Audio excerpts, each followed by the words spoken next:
Pori Moni is a power house of talent. অধিকাংশ মানুষই চেনা। আমি মানে কার কথা বলবো, আমি আমি যাদের আমি কাজের যাদের ভক্ত তাদের মধ্যে আমি বলতে পারি আমি মোশাররফ করিমের কাজের ভক্ত, আমি চঞ্চল চৌধুরীর কাজের ভক্ত। আমার আমার সমবয়সী মোটামুটি যারা তাদের মধ্যে আমি দেখেছি যে আমার নিশোর কাজ ভালো লেগেছে, অপূর্বর কাজ ভালো লাগে, জয়ার সঙ্গে একটা আমাদের ভীষণই ভালো সুসম্পর্ক আছে। জয়া দুদিকেই এত যে পরিমাণে কাজ করেন সেই কারণে একটি একটি খুবই অল্প বয়সী একটি মেয়ে, তার একটি কাজ আমি দেখলাম সাম্প্রতিক সময়। ওর নাম হচ্ছে তাসনিয়া ফারিন। ইয়েস, ওকে, ওর কাজ আমার ইনফ্যাক্ট একটি একটি পুরস্কার অনুষ্ঠানেও একটা পুরস্কারও পেল। সেই অনুষ্ঠানটাতে আমি দায়িত্বে ছিলাম, অনুষ্ঠানটির সঞ্চালনার দায়িত্বে ছিলাম। তো ফারিনের খুব অল্প বয়সও কিন্তু ফারিন ভীষণই শক্তিশালী একজন অভিনেত্রী বলে মনে হয়। আমার মনে হয় যে এটা বাংলাদেশি মিডিয়া প্লিজ এটা ভুলভাবে লিখবেন না। এটা আমি আপনাদের সকল কাছে আমার মানে করজোড়ে অনুরোধ।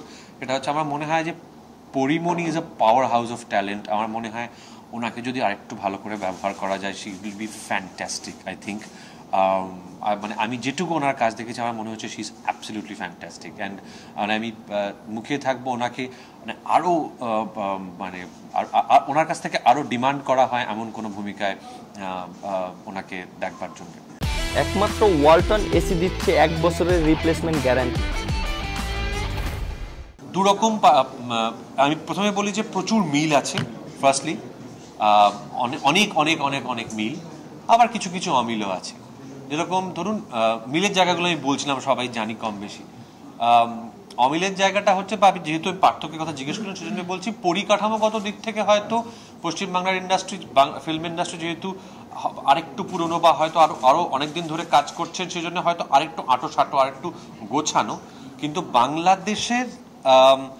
বাংলাদেশ বিশেষ করে গত 5-6 বছর ধরে যে ধরনের ছবি নির্মাণ করছে, সেটা আয়নাবাজি হোক, সেটা হাওয়াই হোক, সেটা সুড়ঙ্গই হোক, সেটা তুফান হোক, বা আমি এরকম আরও মাঝখানে অনেক ছবি ছেড়ে যাচ্ছি যেগুলোর আমি হয়তো অ্যালেন স্বপন হোক, আমি এরকম আরও অনেক নাম বলতে পারি। আমি নিয়মিত দেখি বাংলাদেশের ছবি, সেই কারণেই বলছি।